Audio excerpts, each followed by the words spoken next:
Okay mga boss, eto na ang tunay at masarap na sinunggaok ng mga taga Batangas.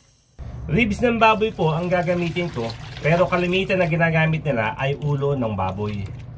At syempre mga bossing, hindi natin ito pwedeng tawaging sinunggaok kung hindi natin lalagyan ng papaya o sayote. At para maiba naman ng konti mga boss, lalagyan natin ito ng labanos. Tama po kayo mga bossing, kamatis ang gagawin nating pang-asim at hindi na natin kailangan ng suka. Okay mga boss, unahin na natin yung bawang. Sibuyas mga bossing, pula tsaka puti, pinaghalo ko ulit. Pag umuwi na sa buong Batangas mga boss, ilagay na natin yung kamatis. Patis mga bossing, konti lang kasi lalagyan pa natin yan mamaya ng toyo at asin. Pag ganyan mga bossing, sabi ni Tito Berts, ilagay na raw natin yung karne.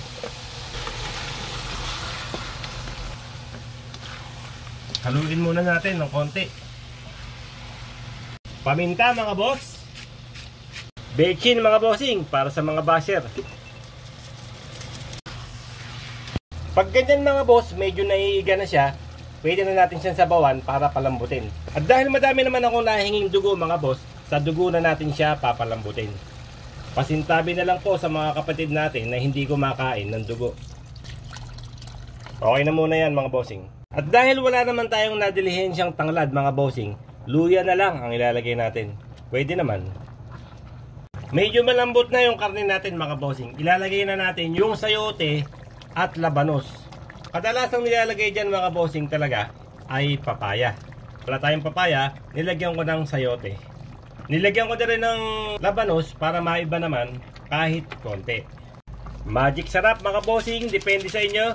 Konting asin para makumpleto yung alat. Yung natirang bloodline mga boss, ilagay na natin. Sakto yan, lalambot na. Siling panigang mga boss. Tapos sabay halo.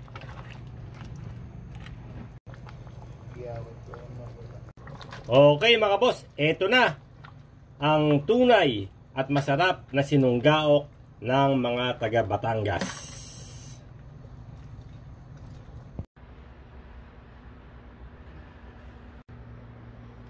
Hindi po ito dinuguan mga bossing o tinumes. Ito po ay sinunggaok ng mga taga Batangas. Ito po ay nahahawig sa dinuguan o tinumes, pero iba ang sangkap at iba ang pamamaraan. Tikman natin. Napakasarap.